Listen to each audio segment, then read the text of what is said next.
is the most dramatic. Was discovered only 12 years ago. You see, in all the textbooks, you will still find in most, until with the exception of the most recent ones, you will still find the claim, and we have been teaching our students for years, that by the age of 2, the brain becomes a closed system. No more new cells. That's it. That's what you have for your life. There is a lot of it there. Take good care of it. That's all. But no new stuff. Not true. 12 years ago, studies started to come out which demonstrate that even in the old brain, if there is a real challenge and real need, new cells can sprout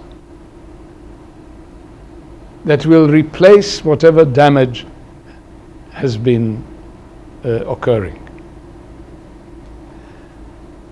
There is a place in the brain called hippocampus, which is interesting because it's part of the memory mechanism. When you have when there is a real need. So let's think of an example. Let's assume that I had a car accident and got a head injury, or I had a stroke. Can be the same.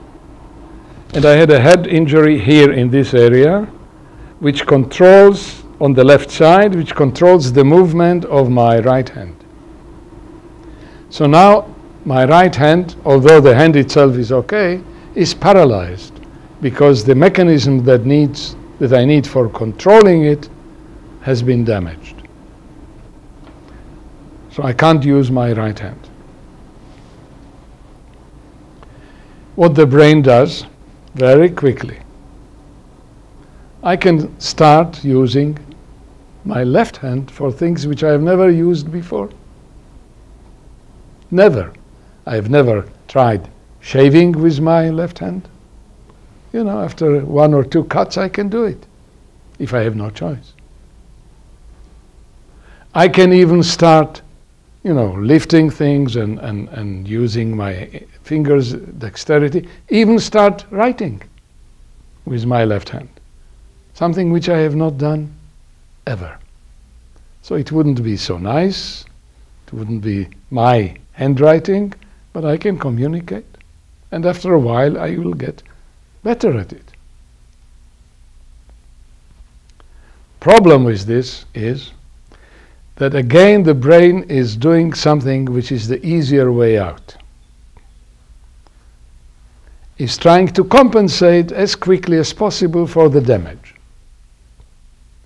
So people who have been working with rehabilitation, with patients who have some, after stroke or after head injury, they learned from experience, long before there was the science that backed it up, just from their experience, that if you want to fasten or increase the chances that the hand will start moving again, you must tie the good hand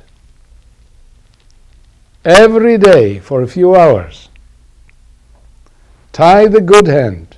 Don't let the brain get by easily.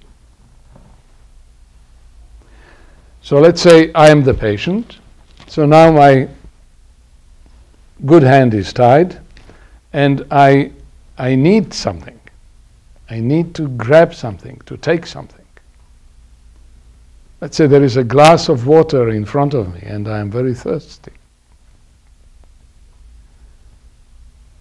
So what I do is, here, inside my head, I try very hard to move the stupid hand that wouldn't move.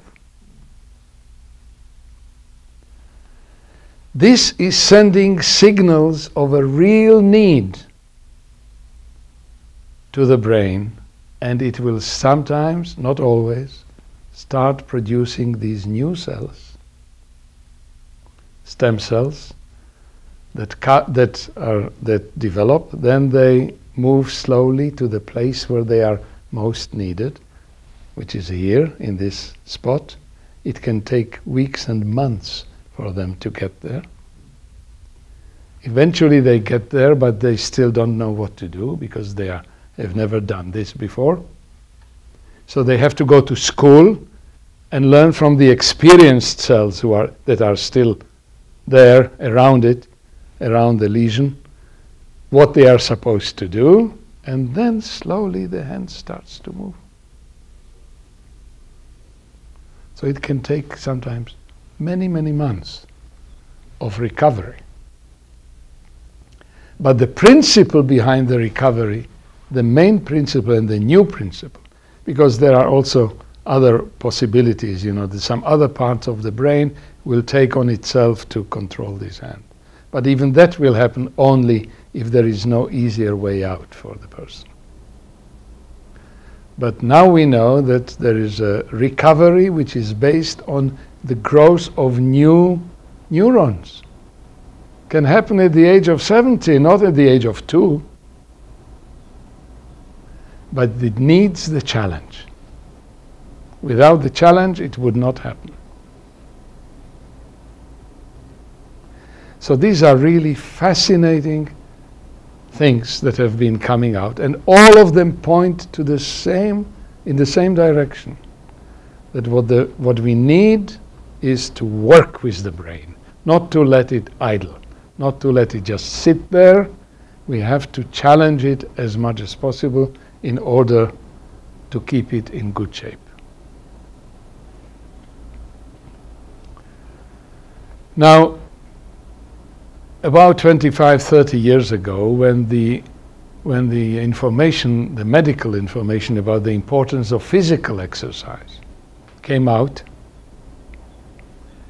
many people thought, okay, it's not for me really. I don't need this because I'm moving so much during the day.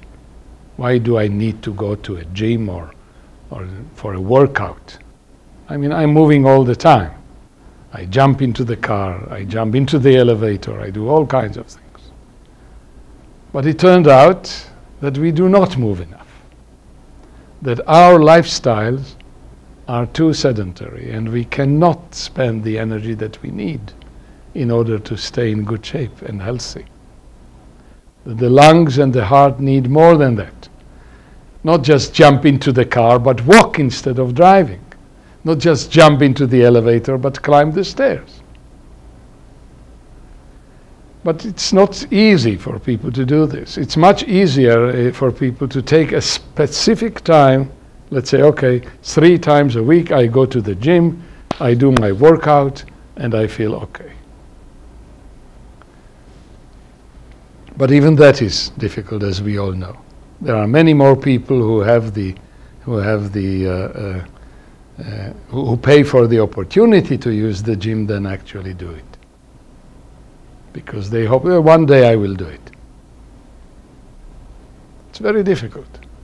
Because we are basically lazy, not just in one sense, but in many respects. It's very difficult for people to do something which requires perseverance. Until it becomes a part of a routine of one's life, then it becomes much easier. So now when we know for sure that if we want to stay cognitively healthy, we need a mental workout, you hear the same arguments. Oh, I really don't need it. I have so many worries. I think about so many things during the day that I'm sure I'm okay. Not true. And the main reason that it's not true is, as I said before, is that we know too much, we have too much experience, and things become routine. Everything after a while becomes routine.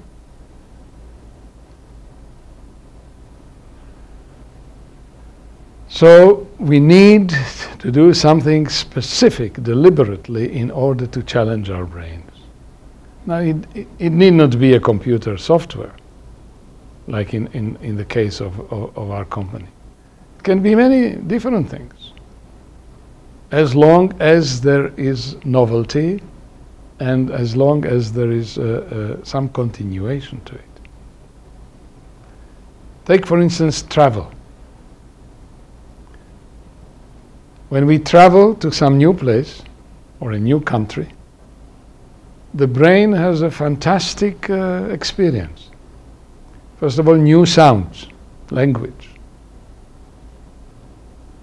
new sights, new smells, new tastes sometimes. But forget about all this. Just, I'm let's say, staying at a hotel in the middle of the town somewhere. At first, it's for me a totally new and chaotic environment. I don't know right from left. But then after the first day, at the end of the day, I already know, for the subway, I have to take the second one, near the tobacco shop. And if I want to see the museum, then I have to go left and then right. And slowly the brain starts to develop a map inside my head, a cognitive map of this area of the hotel where I'm staying. And after 2 days, I feel pretty comfortable at this place. Now this is fantastic.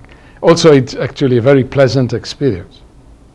The mastery of this chaotic environment is also subjectively pleasant. You feel good when you start to develop this cognitive map.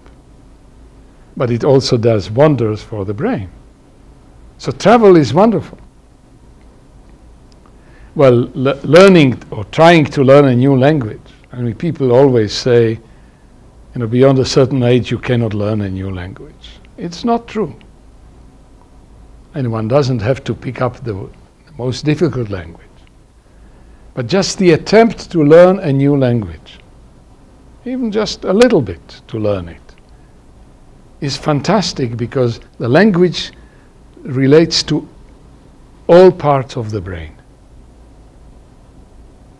So we are activating a lot of stuff that has been sleeping there for many, many years.